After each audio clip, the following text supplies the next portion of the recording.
Evil, in its most insidious form, often begins with a deceptively simple question: what makes an action or a person truly evil? To unravel this, one must delve into the labyrinthine depths of human psychology and moral philosophy. Evil isn't merely a series of unfortunate events or a collection of bad choices. It represents something more profound, an unsettling distortion of what we consider to be the natural order of good.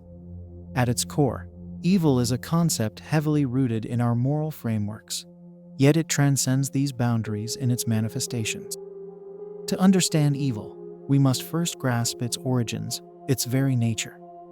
Throughout history, evil has been framed in various ways by theologians as a force opposing divine good, by philosophers as a manifestation of moral decay, and by psychologists as a product of complex mental processes. This multifaceted approach reveals that evil is not a single entity, but a chameleon-like phenomenon that adapts to the cultural, religious, and philosophical context in which it appears. Consider, for instance, the classic dichotomy of good versus evil that permeates literature and religious texts. In many traditions, evil is portrayed as an external force, an antagonist to a benevolent deity or moral order. This portrayal often simplifies evil into a clear-cut opposition to good. However, this binary approach fails to capture the nuanced and often ambiguous nature of evil in real life. The real-world manifestations of evil defy such neat categorizations. They emerge from a blend of personal choices, societal influences, and psychological conditions. Evil is often equated with actions that cause extreme harm or suffering. Historical atrocities such as genocide, terrorism, and severe abuse provide stark examples of actions that many would label as evil. But labeling actions as evil doesn't automatically elucidate the underlying motivations or conditions that lead to such behavior. This complexity suggests that evil is not just about the actions themselves, but about the intentions, context, and consequences associated with them. Philosophers like Immanuel Kant have argued that evil acts stem from a fundamental disregard for moral law, an unwillingness to respect the autonomy and dignity of others. Kantian ethics emphasize the importance of duty and adherence to universal moral principles. From this perspective, evil is manifested in actions that violate the categorical imperative, a principle that demands we treat others as ends in themselves, not merely as means to our ends. When individuals act in ways that blatantly disregard these moral imperatives, their actions can be seen as evil. On the other hand, existentialist thinkers like Jean-Paul Sartre view evil through the lens of individual freedom and responsibility. Sartre's existentialism posits that individuals are condemned to be free, burdened with the weight of creating their own essence through their choices. In this framework, evil arises when individuals act in bad faith, denying their own freedom and responsibility. Evil becomes an act of self-deception and moral abdication, where individuals fail to acknowledge their role in shaping their actions and the consequences that follow. However, these philosophical perspectives alone do not provide a comprehensive understanding of what constitutes evil. Real-life instances of evil often involve a confluence of factors, including psychological pathology, social conditioning, and cultural influences. The challenge lies in integrating these perspectives into a cohesive understanding of evil. One way to approach this integration is to consider the psychological dimensions of evil. The field of psychology offers valuable insights into how and why individuals commit heinous acts.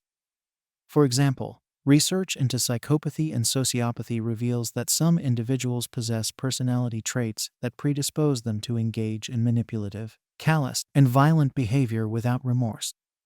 Psychopaths, in particular, exhibit a profound lack of empathy and a propensity for exploiting others, traits that align with many definitions of evil. Yet, the existence of such traits does not fully explain the complexity of evil actions, as many individuals with psychopathic tendencies do not commit extreme acts of violence. Similarly, social psychology explores how situational factors can influence individuals to commit acts of evil. The infamous Milgram experiment, for instance, demonstrated that ordinary people could be led to perform harmful actions under the influence of authority figures. This research highlights the extent to which situational pressures and the context of authority can obscure moral judgments and lead individuals to commit acts they would normally find abhorrent. This phenomenon suggests that evil is not merely a product of individual pathology, but also of social and environmental conditions. To fully comprehend the nature of evil, one must also consider cultural and societal factors. Different cultures and societies have varying definitions of evil, influenced by their values, norms, and historical contexts. For instance, practices deemed evil in one culture may be accepted or even revered in another.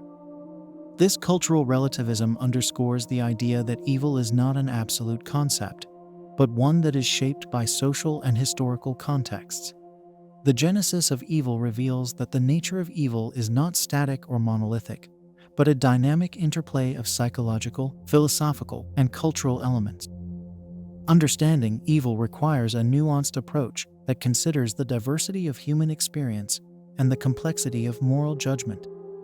As we move forward in our exploration, we must remain mindful of the multifaceted nature of evil and its manifestations in both individual and societal contexts.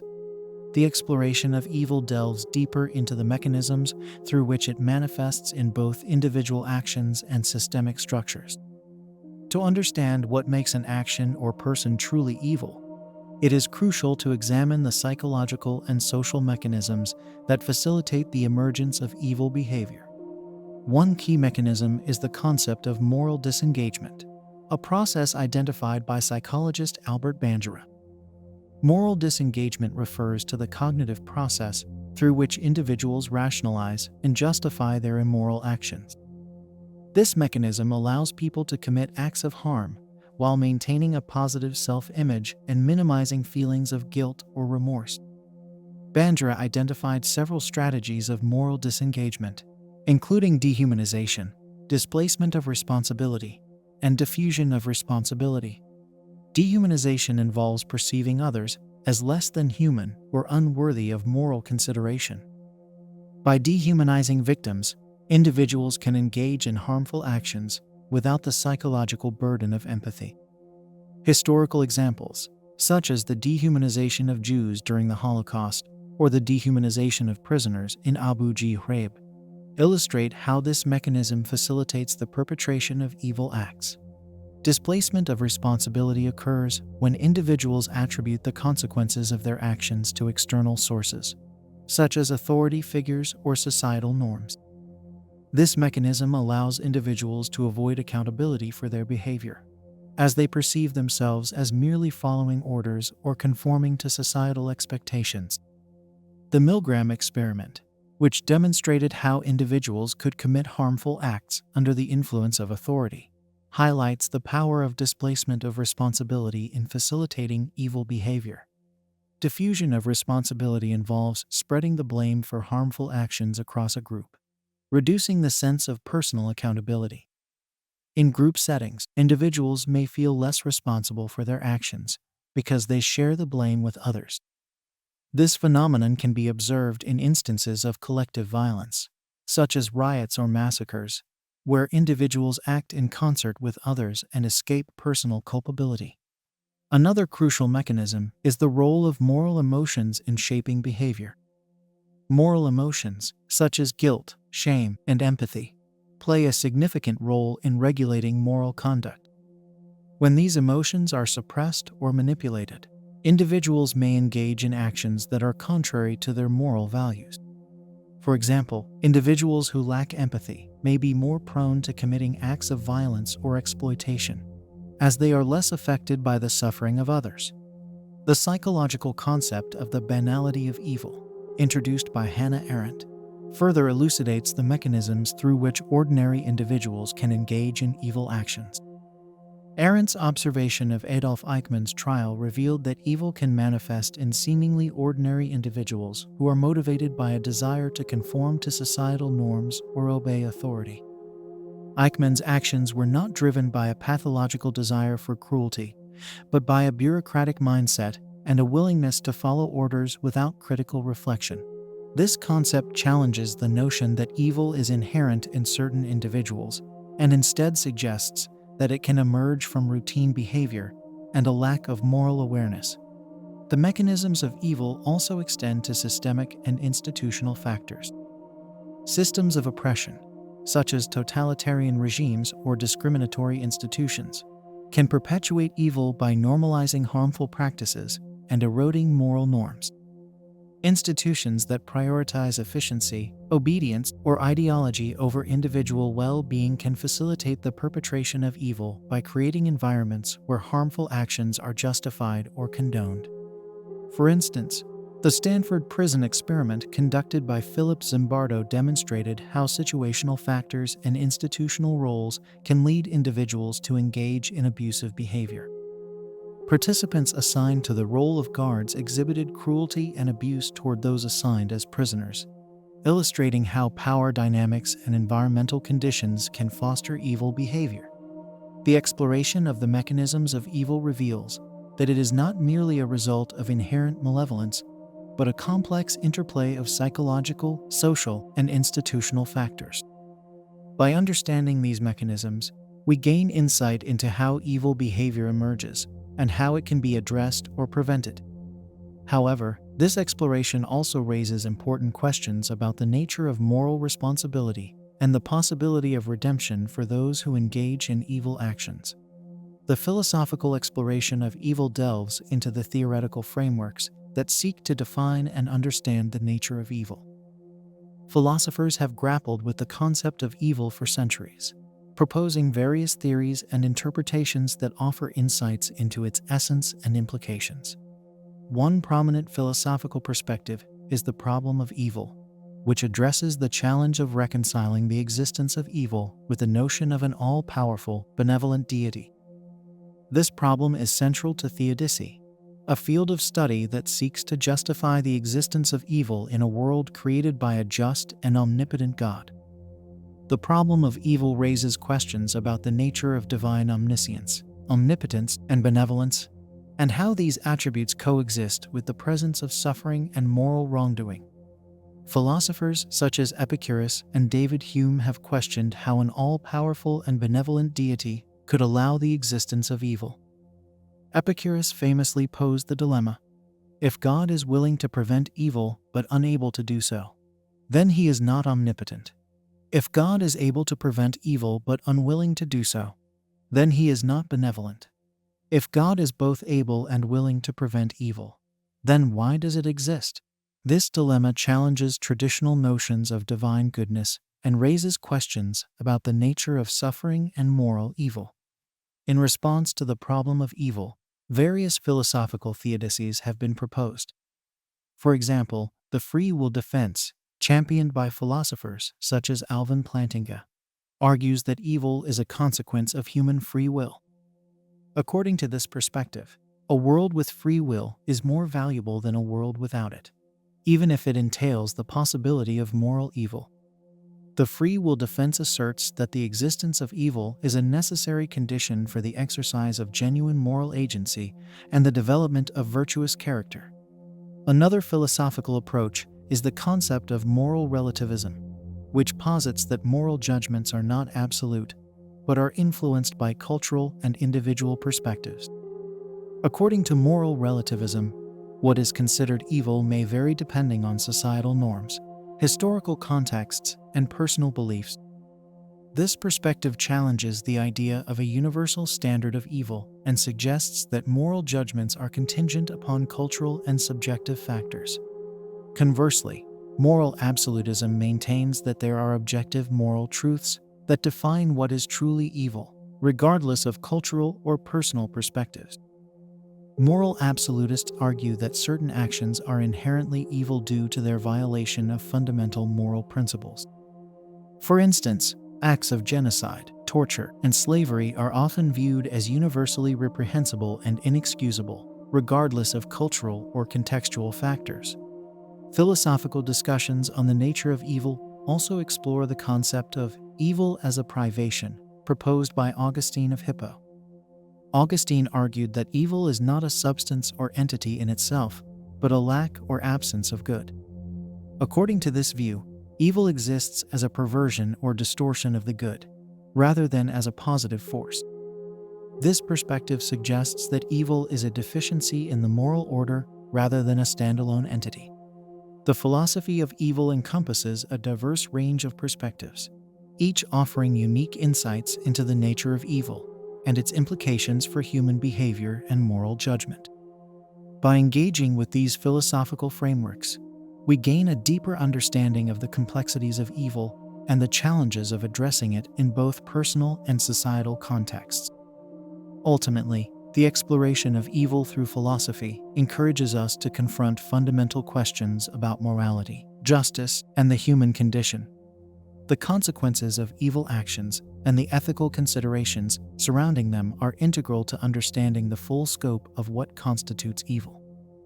To grasp the impact of evil on individuals and societies, one must examine the immediate and long-term effects on victims, perpetrators, and the broader moral landscape. At an individual level, the immediate consequences of evil actions can be devastating. Victims of heinous crimes, such as assault, abuse, or murder, often experience profound psychological and emotional trauma. The effects of such trauma can persist long after the initial event, leading to long-term mental health issues, such as post-traumatic stress disorder (PTSD), depression, and anxiety. The ripple effects of evil actions extend beyond the immediate victims, affecting their families, communities, and even society at large. Perpetrators of evil actions also face significant consequences, both legally and morally. The legal system seeks to address and rectify the harm caused by criminal behavior through punishment and rehabilitation. However, the effectiveness of legal consequences in deterring future evil acts and facilitating genuine reform remains a subject of debate. The question arises: can individuals who have committed evil acts be rehabilitated and reintegrated into society, or are they forever marked by their actions? From an ethical perspective, the challenge of addressing evil actions involves balancing justice and compassion. The ethical response to evil requires a consideration of various factors, including the intentions of the perpetrator, the severity of the harm caused, and the potential for redemption or rehabilitation.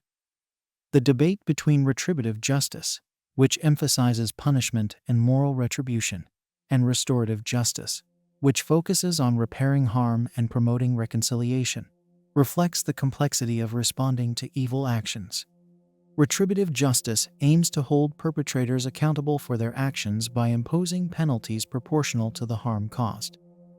This approach is grounded in the belief that punishment serves as a deterrent and a means of moral vindication. However, critics argue that retributive justice may fail to address the underlying causes of evil behavior and may perpetuate cycles of violence and retribution. In contrast, restorative justice emphasizes repairing the harm done to victims and fostering reconciliation between perpetrators and victims. This approach seeks to address the root causes of evil behavior and promote healing and understanding. Restorative justice practices, such as victim-offender mediation and community-based programs, aim to provide opportunities for perpetrators to take responsibility for their actions and make amends. While restorative justice offers a more compassionate and rehabilitative approach, it also raises questions about the adequacy of such measures in addressing severe cases of evil. Ethical considerations also extend to the broader societal impact of evil. Societies grappling with systemic forms of evil, such as discrimination, oppression, or corruption, face challenges in addressing and rectifying these issues. The response to systemic evil often involves collective efforts to promote justice, equality, and human rights. Social and political movements that seek to address systemic injustices reflect the ongoing struggle to confront and overcome pervasive forms of evil. The consequences of evil actions and the ethical considerations surrounding them highlight the complex interplay between justice, compassion, and societal responsibility. Understanding and addressing evil requires a nuanced approach, that considers the diverse impacts on individuals and communities and strives to balance retribution with rehabilitation and reconciliation. The notion of redemption and the possibility of change for individuals who have committed evil acts is a deeply complex and controversial topic. It raises fundamental questions about human nature, moral responsibility, and the capacity for transformation. The concept of redemption suggests that individuals who have engaged in evil behavior can seek forgiveness, make amends, and ultimately change their ways. This idea is rooted in various religious and philosophical traditions that emphasize the potential for moral and spiritual renewal. For example, many religious doctrines advocate for repentance and forgiveness, offering the possibility of redemption, even for those who have committed grave offenses. From a psychological perspective, the capacity for change is supported by research into human development and behavior. Psychological theories such as cognitive behavioral therapy (CBT) and rehabilitative programs aim to address maladaptive patterns of thinking and behavior, providing individuals with tools to modify their actions and attitudes. These approaches suggest that individuals can change their behavior through self-awareness, intervention, and support. However, the possibility of redemption is not without its challenges and limitations. The extent to which individuals can truly change and atone for their actions depends on various factors, including the nature of their offenses, their willingness to engage in the process of change, and the support systems available to them. For example, individuals who have committed severe crimes, such as mass murder or child abuse, may face significant obstacles in seeking redemption and reconciling with their victims and society. The debate over redemption also involves ethical considerations regarding forgiveness and justice. The question of whether individuals who have committed evil acts deserve forgiveness and a second chance raises complex moral issues. Forgiveness can be seen as a compassionate response that acknowledges the potential for human growth and change. However, it can also be perceived as undermining the severity of the crimes committed and the need for accountability. In the context of criminal justice, the potential for redemption is often addressed through rehabilitative programs and parole systems that aim to provide opportunities for individuals to demonstrate their capacity for change. These systems seek to balance the goals of punishment and rehabilitation, allowing individuals to earn their reintegration into society through demonstrated remorse and behavioral improvement. The possibility of redemption also extends to broader societal and cultural contexts. Social and cultural movements that promote forgiveness, reconciliation, and social justice reflect a commitment to addressing and overcoming the legacy of evil. Efforts to promote restorative justice, address systemic injustices, and support marginalized communities exemplify the pursuit of a more equitable and compassionate society. The question of redemption and the possibility of change for individuals who have committed evil acts is a deeply personal and societal concern. It challenges us to confront our beliefs about human nature, moral responsibility, and the capacity for transformation. The exploration of redemption invites us to consider the complexities of forgiveness, justice, and the potential for personal and collective healing. The future of evil and the efforts to prevent and understand it are crucial in addressing the challenges posed by malevolent behavior and its consequences. As society grapples with the evolving nature of evil, it is essential to focus on strategies for prevention, education, and understanding. Preventing evil requires a multifaceted approach that addresses the root causes and contributing factors of harmful behavior. This approach includes addressing social, economic, and psychological factors that contribute to the emergence of evil. For example, efforts to reduce poverty, promote education, and support mental health can play a role in mitigating conditions that foster malevolent behavior. Educational programs that promote moral and ethical development are also essential in preventing evil. By fostering critical thinking, empathy, and ethical reasoning, educational initiatives can help individuals make informed and morally sound decisions. Schools, community organizations, and media platforms can play a role in promoting values of respect, empathy, and social responsibility. Understanding evil also involves continued research into the psychological, social, and cultural dimensions of malevolent behavior. Advancements in psychology, criminology, and social science can provide valuable insights into the factors that contribute to evil and inform strategies for prevention and intervention. Research into topics such as moral development, social influence, and mental health can enhance our understanding of the mechanisms of evil and inform effective responses. Furthermore, addressing systemic and institutional forms of evil requires ongoing efforts to promote social justice and human rights. Advocacy for policies that address discrimination, inequality, and corruption is essential in creating a more just and equitable society. Social and political movements that seek to address and rectify systemic injustices reflect a commitment to confronting the broader manifestations of evil. The future of evil also involves a commitment to fostering dialogue and collaboration across disciplines and sectors. By engaging in interdisciplinary research and collaborative efforts, we can develop a more comprehensive understanding of evil and its implications. Dialogue between philosophers, psychologists, sociologists, and policymakers can lead to more effective strategies for preventing and addressing evil behavior. The future of evil involves a proactive and multidimensional approach to understanding and addressing malevolent behavior. By focusing on prevention, education, research, and social justice, we can work towards a more compassionate and equitable society. The exploration of evil challenges us to confront fundamental questions about human nature, morality, and the potential for change, and to strive for a future where the roots of evil are addressed and overcome.